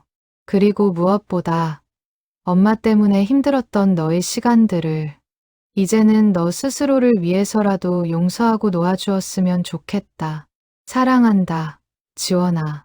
태어나줘서 고맙고 이렇게 건강하게 잘 자라줘서 고맙다. 엄마는 늘 너와 함께였어. 편지는 그렇게 끝을 맺고 있었다. 유지원은 편지를 가슴에 끌어안은 채 오랫동안 흐느껴 울었다. 30년 동안 가슴에 뚫려있던 커다란 구멍이 그 순간 비로소 무언가로 채워지는 듯한 기분이 들었다. 그것은 슬픔이면서 동시에 안도였고 원망이 녹아내리며 그 자리에 그리움이 차오르는 순간이었다. 박은혜는 유지원의 등을 가만히 쓸어주며 이제야 오래도록 짊어져 온 무거운 짐을 조금은 내려놓은 듯한 표정을 지었다. 미안하다. 지원아. 언니가 돌아가신 뒤에도 바로 너를 찾아오지 못했어. 언니, 장례도 제대로 못 치러줬어. 화장을 해서 언니가 마지막으로 살던 동네 뒷산에 뿌려드렸거든. 그때는 도저히 너를 볼 낯이 없었어. 언니를 그렇게 떠나보내고 나니 이제 와서 무슨 낯으로 찾아가나 싶었어. 유지원은 눈물을 훔치며 고개를 저었다. 이모 잘못이 아니에요. 이모라도 계셔서 엄마가 외롭지 않았을 거예요. 이모가 없었으면 저는 엄마가 어떤 마음으로 살았는지 평생 몰랐을 거예요. 한만석은 조용히 자리에서 일어나 창가로 다가갔다. 두 사람만의 시간을 조금이라도 남겨주고 싶었다. 창밖으로는 어느새 노을이 붉게 물들고 있었다. 그는 문득 이 모든 일의 시작이 되었던 낡은 재봉틀을 떠올렸다. 30년 동안 세상에 나오지 못했던 한 여인의 진심이 결국 낡은 기계 한 대를 통해 딸에게 닿을 수 있었다는 사실이 새삼 묵직하게 다가왔다. 그는 자신이 단순히 물건을 고치는 사람이 아니라 어쩌면 사람의 마음을 다시 이어주는 일을 하고 있었던 것은 아닐까 하는 생각이 들었다. 박은혜는 유지원의 손을 꼭 잡으며 마지막으로 한 가지를 더 말해주었다. 언니의 유골을 뿌린 뒷산 자리에 작은 나무 팻말 하나를 세워두었다는 것이었다. 이름 대신 짧은 문구만 새겨져 있는 팻말이었다. 딸을 사랑한 사람, 여기 잠들다. 유지원은 그 이야기를 듣는 순간 지금 당장이라도 그곳에 가보고 싶다는 마음이 간절하게 차올랐다. 이튿날 아침, 세 사람은 함께 박은혜가 말한 뒷산으로 향했다. 소도시 외곽, 야트막한 산자락에 자리한 그곳은 특별할 것 없는 평범한 야산이었다. 오솔길을 따라 20분 남짓 걸어 올라가자 작은 공터가 나타났다. 공터 한쪽에는 작은 나무 팻말이 비바람에 시달린 듯 낡은 채로 서 있었다. 박은혜는 그 앞에 서서 오랫동안 말이 없었다. 유지원은 팻말 앞에 무릎을 꿇고 앉았다. 딸을 사랑한 사람, 여기 잠들다라는 짧은 문구를 손끝으로 어루만지며 그녀는 한참을 소리 없이 울었다. 한만석은 조금 떨어진 자리에서 그 모습을 지켜보며 자신이 낡은 재봉틀 하나를 고치는 것으로 시작한 일이 이렇게 한 사람의 삶 전체와 맞닿아 있었다는 사실에 새삼 숙연해졌다. 엄마, 저 왔어요. 지원이에요. 유지원의 목소리가 산잘하게 조용히 울려 퍼졌다. 미워해서 미안해요. 엄마가 저 버린 줄 알고 얼마나 많이 원망했는지 몰라요. 근데 이제 다 알았어요. 엄마가 저를 얼마나 사랑했는지. 그녀는 가져온 꽃 한 다발을 팻말 앞에 내려놓았다. 그리고 가방에서 낡은 재봉틀 서랍에서 나온 편지와 어머니가 마지막으로 남긴 편지를 함께 꺼내어 그 옆에 나란히 놓았다. 이 편지들 엄마가 저한테 남겨주신 거잖아요. 이제 제가 다 읽었어요. 하나도 빠짐없이요. 엄마 마음 다 알겠어요. 박은혜는 유지원의 옆에 조용히 다가와 앉았다. 그녀는 오랫동안 마음에 담아두었던 말을 이제야 꺼내는 사람처럼 나지막한 목소리로 하늘을 향해 말했다. 언니, 지원이 데려왔어. 이렇게 예쁘고 건강하게 잘 컸어. 언니가 그렇게 보고 싶어 했던 딸, 여기 있어. 이제 그만 걱정 놓아도 돼, 언니. 세 사람은 한동안 그 자리에 앉아 산 아래로 펼쳐진 풍경을 말없이 바라보았다. 가을 바람이 나무숲을 스치며 지나갔고 어디선가 이름 모를 새소리가 들려왔다. 유지원은 문득 마음 한구석이 이상하리만치 평온해지는 것을 느꼈다. 30년 동안 자신을 짓눌러온 원망과 결핍이 이 짧은 순간에 완전히 사라진 것은 아니었지만 적어도 그 무게가 조금은 가벼워진 것 같았다. 내려오는 길, 유지원은 한만석에게 진심 어린 감사를 전했다. 그가 아니었다면 낡은 재봉틀 서랍 속에 숨겨진 편지 한 장은 영영 세상의 빛을 보지 못한 채 사라졌을 것이었다. 한만석은 겸연쩍은 얼굴로 손사래를 쳤다. 저는 그저 고장난 기계를 고쳤을 뿐입니다. 진짜 이 이야기를 살려낸 건 지원 씨가 그 편지를 마주할 용기를 냈기 때문이지요. 세 사람은 산을 내려오며 이제부터는 무엇을 해야 할지에 대해 천천히 이야기를 나누기 시작했다. 유지원의 마음속에는 이제 한 가지 새로운 숙제가 자리 잡고 있었다. 요양원에 계신 아버지에게 이 모든 진실을 어떻게 전해야 할 것인가 하는 문제였다. 박은혜는 두 사람을 배웅하며 유지원의 손에 나무 상자를 다시 쥐어주었다. 통장과 편지, 그리고 옷가락지가 담긴 그 상자는 이제 온전히 유지원의 몫이었다. 이제부터는 내가 가지고 있어야지. 그동안 내가 대신 지키고 있었던 거니까. 그리고 지원아, 시간 날 때 또 놀러와. 언니 대신은 될 수 없겠지만 그래도 내가 아는 언니 이야기 얼마든지 더 해줄 수 있으니까. 유지원은 은혜의 손을 꼭 잡았다. 30년 동안 남처럼 지내야 했던 이모와의 인연이 이제 다시 이어지려 하고 있었다. 기차역으로 향하는 길, 유지원은 창밖 풍경을 바라보며 오래도록 말이 없었다. 한만석은 그녀를 방해하지 않으려 조용히 옆자리를 지켰다. 이윽고 그녀가 입을 열었다. 아저씨, 저 이제 아빠한테 가봐야 할 것 같아요. 이 이야기 아빠도 아셔야 할 것 같아서요. 그동안 저는 아빠도 원망하면서 살았거든요. 엄마를 그렇게 만든 사람이라고 생각해서요. 근데 이제는 아빠 마음도 한번 제대로 들어봐야 할 것 같아요. 한만석은 조용히 고개를 끄덕였다. 그는 이 여정이 아직 완전히 끝나지 않았다는 것을 알고 있었다. 어머니의 진실을 알게 된 것은 시작에 불과했다. 이제 유지원은 아버지와의 오랜 침묵의 벽마저 마주해야 하는 또 다른 용기가 필요한 걸음을 앞두고 있었다. 기차가 플랫폼을 떠나며 서서히 속도를 높이는 동안 유지원은 무릎 위에 놓인 나무 상자를 두 손으로 꼭 감싸 쥐었다. 한만석은 그녀 곁에서 창밖으로 스쳐 지나가는 풍경을 함께 바라보았다. 그는 오랜 세월 홀로 지내온 자신의 삶을 문득 떠올렸다. 아내를 먼저 떠나보내고 딸과도 좀처럼 깊은 대화를 나누지 못한 채 살아온 그였다. 유지원이 겪고 있는 화해의 과정을 지켜보며 그는 자신에게도 미처 풀지 못한 응어리가 남아있다는 것을 새삼 깨달았다. 언젠가 자신도 딸에게 조금 더 마음을 열어야겠다는 생각이 들었다. 기차는 어느덧 서울 근교로 접어들고 있었다. 유지원은 창밖으로 익숙한 풍경이 나타나기 시작하자 문득 한만석에게 고개를 돌려 물었다. 아저씨는 왜 이렇게까지 저를 도와주셨어요? 그냥 재봉틀만 고쳐서 파실 수도 있었잖아요. 한만석은 잠시 생각에 잠기더니 천천히 대답했다. 평생 낡은 기계를 고치며 살다 보니 물건 하나하나에 사람의 사연이 담겨 있다는 걸 알게 됐습니다. 이 편지를 발견했을 때 저는 이게 그냥 지나칠 수 없는 이야기라는 걸 직감했어요. 누군가의 30년 묵은 진심이 이렇게 묻혀버리는 게 저는 너무 안타까웠습니다. 유지원은 그 말에 다시 한번 눈시울이 뜨거워졌다.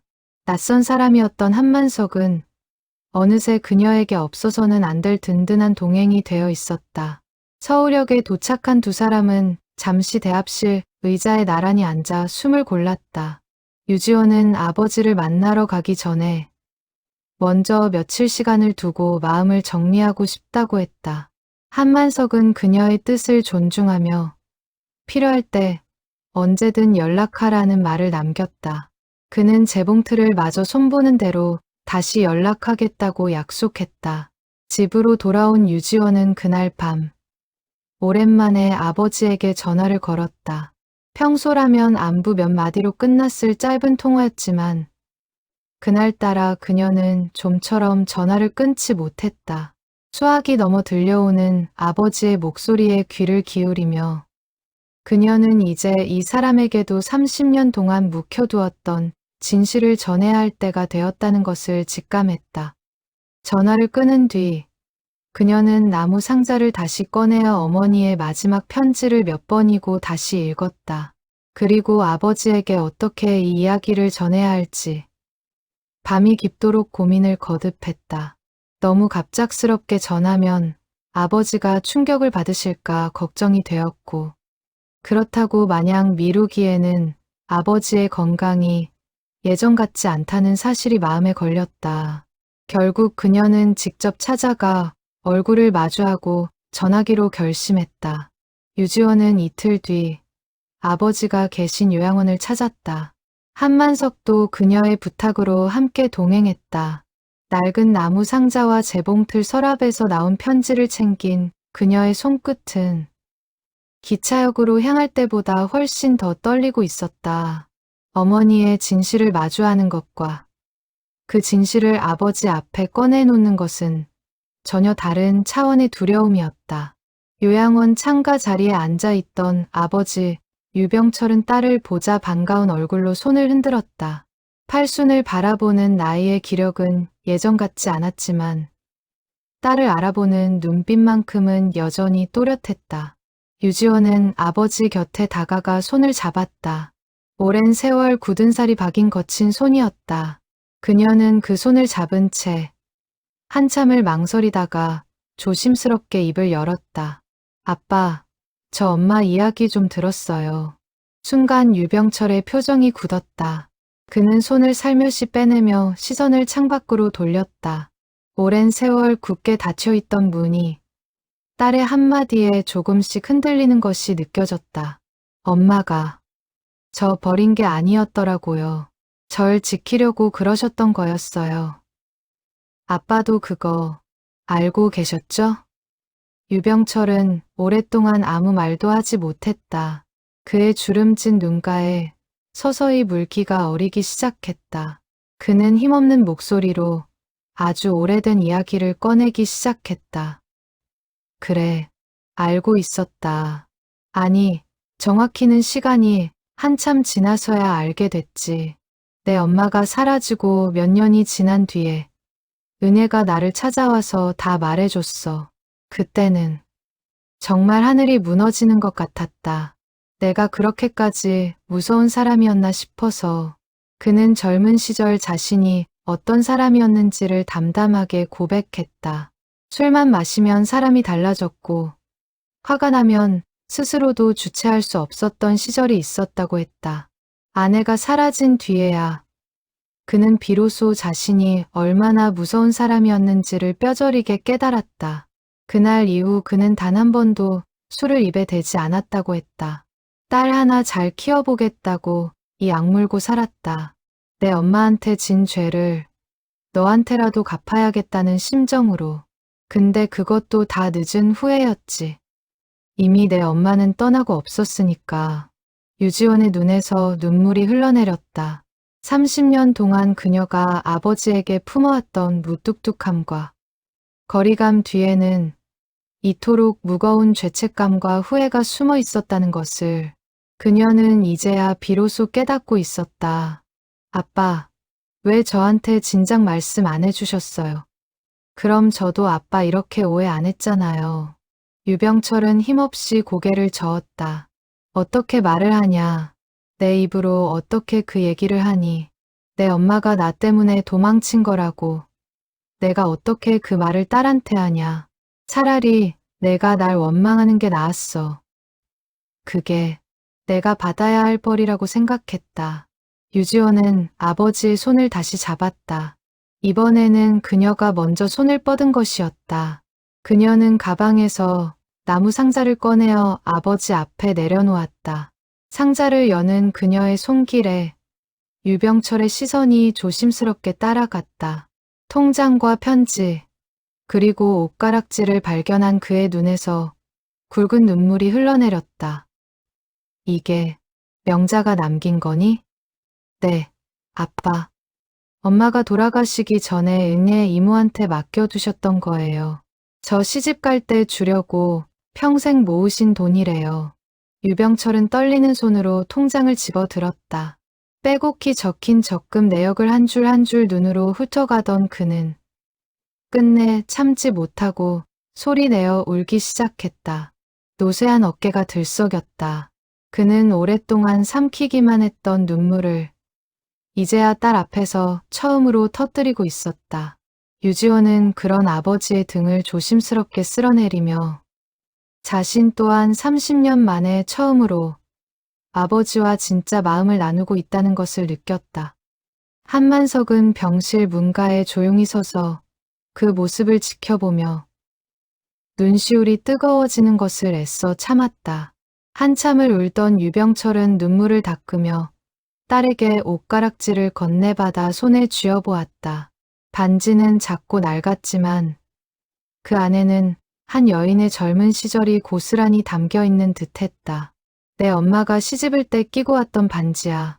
손이 여물어서 반지가 잘 안 들어간다고 늘 목걸이처럼 걸고 다녔었지. 그 모습이 참 예뻤는데. 유병철은 옛 기억을 더듬듯 먼 곳을 바라보았다. 그의 눈빛에는 오랫동안 묻어두었던 그리움이 어려 있었다. 유지원은 그런 아버지의 모습을 처음 보았다. 지금껏 그녀가 알던 아버지는 늘 무뚝뚝하고 감정을 드러내지 않는 사람이었다. 하지만 지금 이 순간 그는 30년 동안 그리워했던 한 사람을 마음속 깊은 곳에서 꺼내어 보여주고 있었다. 아빠, 저랑 같이 엄마 계신 곳에 가보실래요? 다음에 몸 좀 괜찮아지시면요. 유병철은 딸의 손을 꼭 잡으며 힘겹게 고개를 끄덕였다. 그래, 가야지. 늦었지만 이제라도 가서 사과해야지. 미안하다는 말, 살아있을 때 못한 게 제일 한이 된다. 병실 창밖으로는 저녁 노을이 붉게 물들고 있었다. 유지원은 아버지의 손을 잡은 채 오랫동안 자신을 짓눌러온 원망이 서서히 녹아내리는 것을 느꼈다. 그것은 어머니를 이해하게 된 것과는 또 다른 아버지를 향한 새로운 화해의 시작이었다. 병실을 나서기 전 유병철은 딸의 손을 다시 한번 힘주어 잡았다. 지원아, 아빠가 부탁이 하나 있다. 다음에 은혜한테도 내가 직접 고맙다는 말을 전하고 싶구나. 그리고 명자한테도 몸이 좀 더 나아지면 꼭 데려가 다오. 직접 가서 인사를 드리고 싶다. 유지원은 아버지의 부탁에 고개를 끄덕이며 마음속으로 조용히 다짐했다. 아버지의 건강이 허락하는 대로 반드시 세 사람이 함께 어머니를 뵈러 가겠노라고. 병실을 나서는 그녀의 발걸음은 처음 들어올 때와는 완전히 달라져 있었다. 원망과 두려움으로 무거웠던 마음이 이제는 이해와 다짐으로 채워져 있었다. 돌아오는 길, 한만석은 유지원에게 조심스럽게 물었다. 아버님, 괜찮으실까요? 갑자기 이런 이야기를 들으시고 충격이 크셨을 텐데요. 유지원은 잠시 생각하다가 고개를 저었다. 오히려 홀가분해 보이셨어요. 그동안 혼자 짊어지고 계셨던 죄책감을 이제야 조금은 내려놓으신 것 같아요. 저도 그렇고요. 버스 정류장까지 걸어가는 길, 유지원은 문득 어린 시절의 한 장면을 떠올렸다. 초등학교 운동회 날, 다른 아이들은 모두 엄마 아빠가 함께 응원을 왔는데 자신의 곁에는 아버지 혼자뿐이었던 기억이었다. 그때는 그것이 그렇게 서럽고 부끄러웠는데 이제와 돌이켜보니 아버지 역시 그날 얼마나 많은 것을 혼자 견뎌내고 있었을지 새삼 헤아려졌다.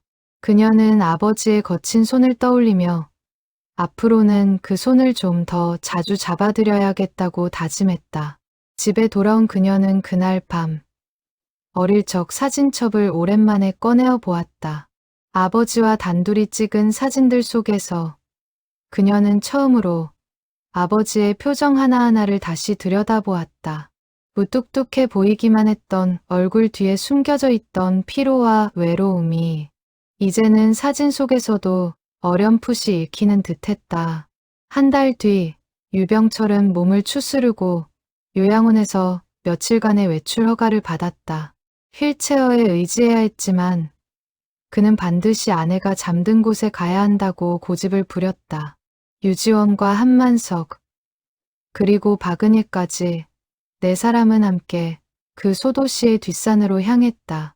오솔길은 휠체어가 오르기에 험했지만 한만석과 유지원이 번갈아 가며 유병철을 부축했다. 마침내 팻말 앞에 도착했을 때 유병철은 딸의 부축을 받아 힘겹게 몸을 낮추었다. 그는 떨리는 손으로 팻말을 어루만지며 오랫동안 참아왔던 말을 마침내 꺼내놓았다. 명자야. 늦게 와서 미안하다. 정말 미안하다. 그때는 내가 사람이 아니었어.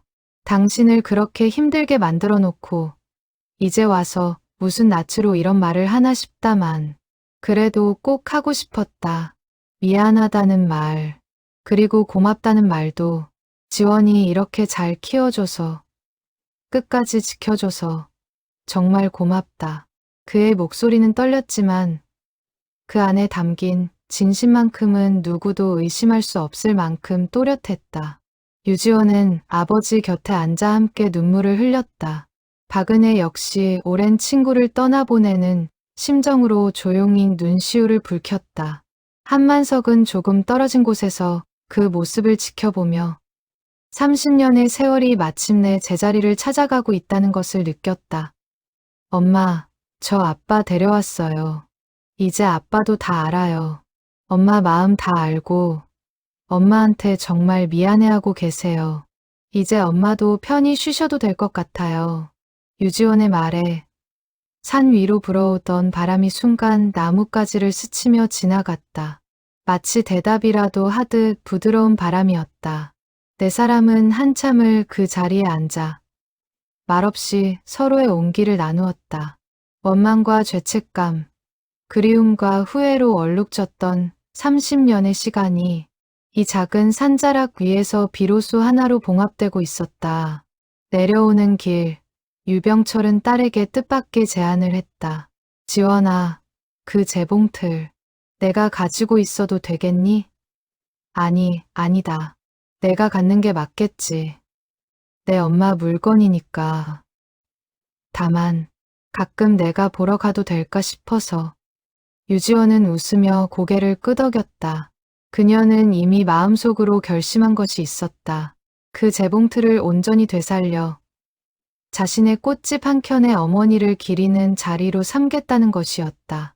어머니가 평생 딸을 위해 바느질을 하며 살았듯 그녀 역시 그 재봉틀을 통해 어머니의 손길을 매일 곁에 두고 싶었다. 기차역으로 돌아오는 길, 유병철은 창밖 풍경을 바라보며 오랜만에 편안한 얼굴을 하고 있었다. 그는 딸에게 젊은 시절 아내와 처음 만났던 이야기를 조금씩 들려주기 시작했다. 결혼식 날 유난히 손이 부어서 반지가 들어가지 않아 애를 먹었던 일. 신혼 초에 서투른 솜씨로 끓인 된장찌개를 몰래 국에 물을 타서 간을 맞췄던 일. 유지원은 처음 듣는 아버지의 이야기에 눈시울을 붉히면서도 웃음을 터뜨렸다. 30년 만에 처음으로 부녀는 어머니에 관한 추억을 함께 나누고 있었다. 박은혜 역시 그 자리에서 그동안 하지 못했던 이야기들을 하나둘 꺼내놓았다. 언니가 소도시에 정착한 뒤 처음 몇 년간 얼마나 외롭고 힘들게 지냈는지, 그러면서도 딸의 사진을 받아볼 때마다 얼마나 환하게 웃었는지. 삭바느질로 손끝이 다 갈라지면서도 손을 놓지 않았던 이유가 무엇이었는지를 유지원은 그 모든 이야기를 하나하나 마음에 새기며 어머니라는 사람의 삶을 비로소 온전히 이해하기 시작했다. 기차에 오르기 전 유병철은 박은혜의 손을 잡고 오랫동안 고개를 숙였다. 그동안 명자 곁을 지켜줘서 정말 고마웠네. 내가 그때 자네를 원망도 많이 했었는데 이제 와 생각해보니 자네가 없었으면 명자는 훨씬 더 외로웠을 거야. 정말 고맙네. 박은혜는 눈물을 글썽이며 고개를 저었다. 저야말로 이제라도 지원이를 다시 만날 수 있게 돼서 다행이에요. 언니도 하늘에서 이제 마음 편히 계실 것 같아요. 기차가 플랫폼을 떠나는 동안 유지원은 차창에 기대어 멀어지는 소도시의 풍경을 바라보았다. 그녀의 품 안에는 나무 상자와 함께 이제 막 새로 태어난 듯한 가족의 온기가 함께 자리하고 있었다. 한만석은 옆자리에 앉아 그런 유지원의 모습을 조용히 바라보았다.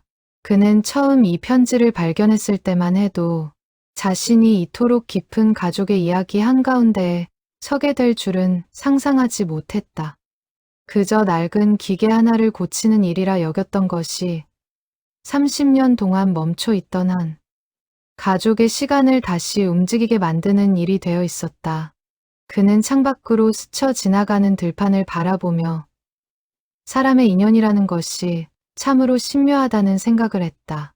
낡은 재봉틀 서랍 속에 숨겨져 있던 편지 한 장이 이렇게 많은 사람들의 마음을 다시 이어줄 수 있으리라고는 그 누구도 예상하지 못했을 것이다. 기차가 서울역에 가까워질 무렵 유지원은 문득 한만석에게 고개를 돌려 물었다. 아저씨, 저 재봉틀 말이에요. 완전히 다 고쳐질 수 있을까요?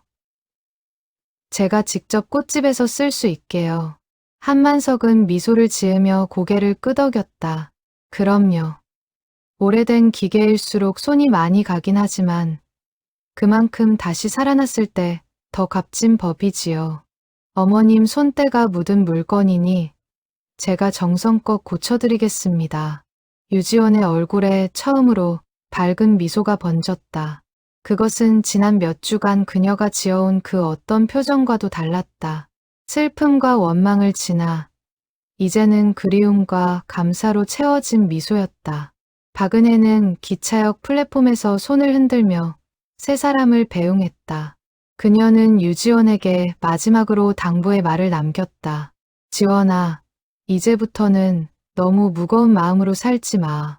언니도 그걸 제일 바랄 거야. 내가 행복하게 사는 게 언니한테는 가장 큰 선물일 테니까. 유지원은 그 말을 가슴 깊이 새기며 고개를 끄덕였다. 기차에 오른 세 사람은 각자의 자리에 앉아 저마다의 생각에 잠겼다. 유병철은 손에 쥔 옷가락질을 만지작거리며 조용히 눈을 감았고 유지원은 창밖으로 스쳐가는 풍경을 바라보며 앞으로의 날들을 그려보았다.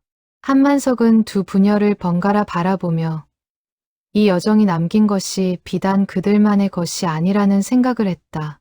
낡은 물건 하나가 사람과 사람 사이에 끊어진 마음을 다시 이어줄 수 있다는 것을 그는 이번 일을 통해 새삼 깊이 깨닫고 있었다. 서울역에 도착하자 유병철은 딸의 부축을 받으며 천천히 개찰구를 빠져나왔다. 그는 걸음을 멈추고 딸을 돌아보며 말했다. 지원아, 오늘 정말 고맙다. 내 덕분에 아빠가 죽기 전에 이렇게 마음의 짐을 덜 수 있게 됐구나. 살아있는 동안 언제 이런 날이 올까 싶었는데 유지원은 아버지의 손을 꼭 잡으며 미소 지었다. 아빠, 죽는다는 말씀 마세요. 이제 시작인데요. 저희 이제 자주 봬요. 재봉틀도 다 고쳐지면 아빠 모시고 꽃집 구경도 시켜드릴게요. 유병철은 딸의 말에 오랜만에 환하게 웃었다. 그 웃음은 유지원이 기억하는 그 어떤 표정보다도 밝고 편안해 보였다. 택시에 오르며 유병철은 창밖으로 스쳐 지나가는 서울의 야경을 바라보았다. 그는 오랫동안 요양원 창문 너머로만 세상을 바라보며 살아왔다는 것을 새삼 깨달았다.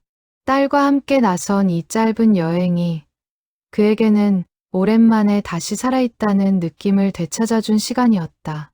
그는 딸의 어깨에 가만히 손을 얹으며 남은 삶을 조금 더 성실하게 살아가야겠다고 마음속으로 다짐했다.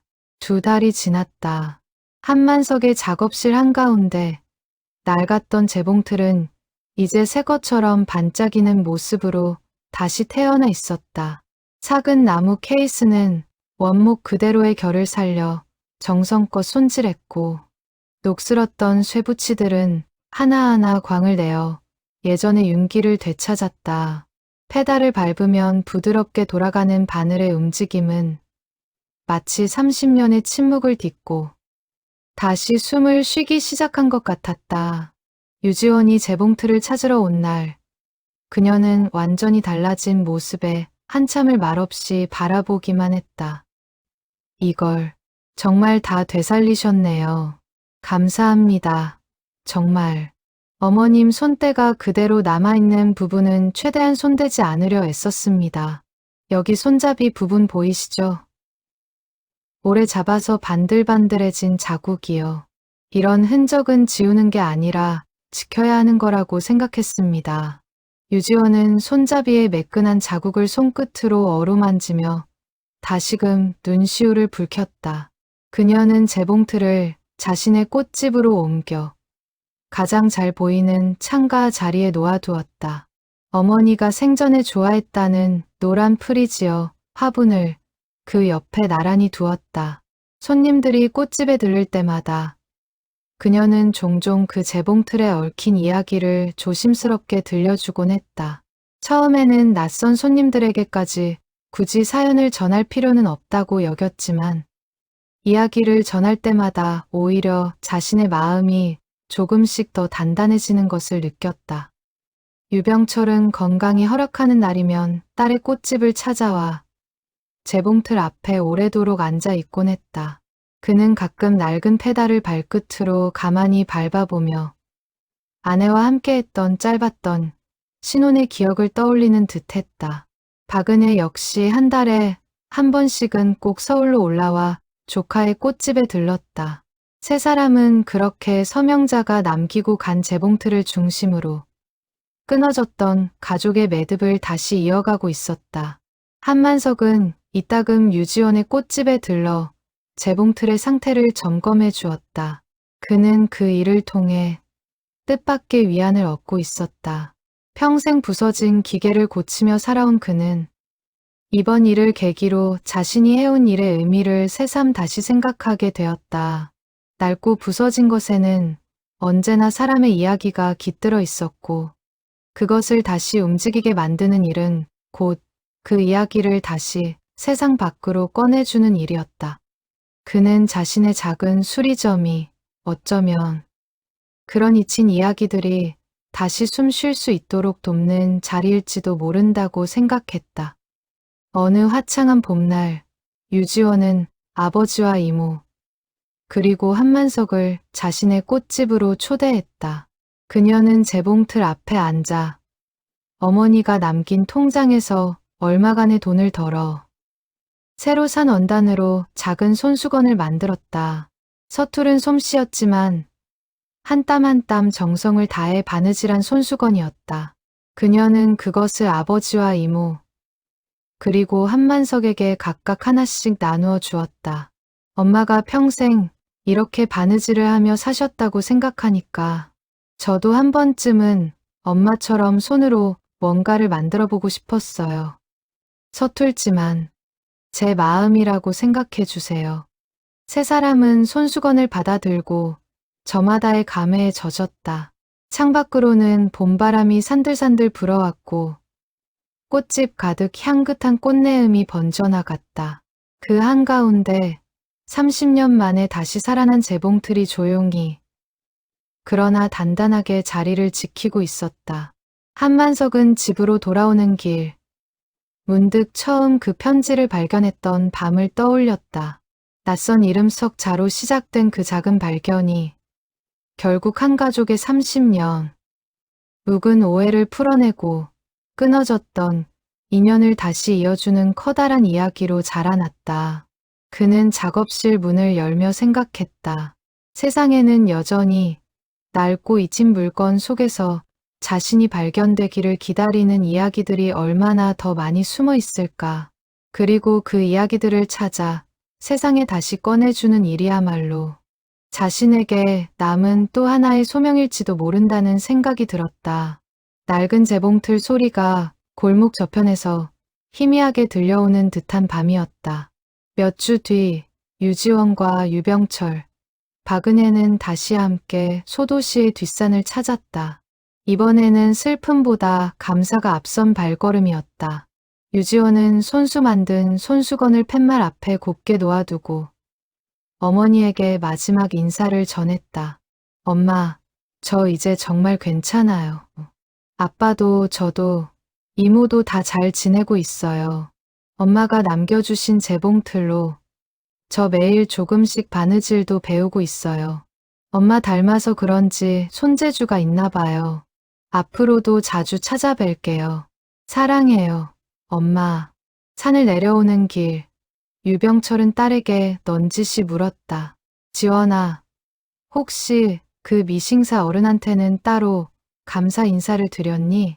그분이 아니었으면 우리가 이렇게 다시 만날 수 있는 계기도 없었을 텐데. 유지원은 웃으며 고개를 끄덕였다. 그럼요. 매달 그 재봉틀 상태도 봐주시고 계신걸요. 이제는 아저씨도 저희 가족이나 다름없어요. 그로부터 계절이 몇 번 더 바뀌었다. 유지원의 꽃집은 어느새 동네에서 소문난 자리가 되었다. 창가에 놓인 낡은 재봉틀과 그 옆에 노란 프리지어는 이제 손님들 사이에서도 이야기 소재가 되곤 했다. 사람들은 그 사연을 들을 때마다 저마다의 마음속에 묻어둔 가족의 이야기를 하나씩 꺼내놓곤 했다. 유지원은 그럴 때마다 조용히 귀를 기울이며 어머니가 남긴 것이 비단 재봉틀 한 대만은 아니라는 것을 느꼈다.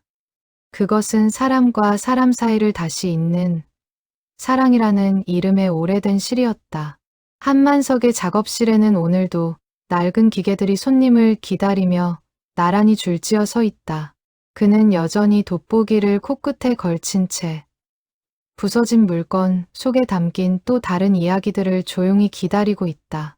30년 전 누군가가 남긴 마지막 진심이 낡은 재봉틀 서랍 속에서 묵묵히 그날을 기다렸듯이 유지원은 요즘도 가끔 손님이 뜸한 오후가 되면 창가에 앉아 재봉틀 페달을 가만히 밟아본다.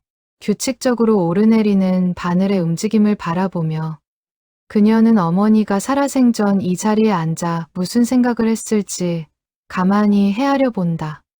두려움 속에서도 딸을 향한 사랑을 놓지 않았던 한 여인의 마음이 이제는 고스란히 그녀의 것이 되어 있었다. 유병철은 계절이 바뀔 때마다 딸의 꽃집을 찾는다. 이제 그는 더 이상 말수 적은 무뚝뚝한 아버지가 아니었다. 그는 딸에게 아내와의 젊은 시절 이야기를 하나둘 들려주며 지난 세월 나누지 못했던 정을 조금씩 채워가고 있었다. 박은혜 역시 명절이면 어김없이 조카의 집을 찾아 세 사람은 이제 완전한 하나의 가족처럼 서로의 곁을 지키고 있다. 낡은 재봉틀은 오늘도 창가에서 조용히 자리를 지킨다. 그 곁을 스치는 봄바람과 함께 30년 전 한 어머니가 딸에게 남기고 싶었던 마음이 지금 이 순간에도 여전히 살아 숨쉬고 있다.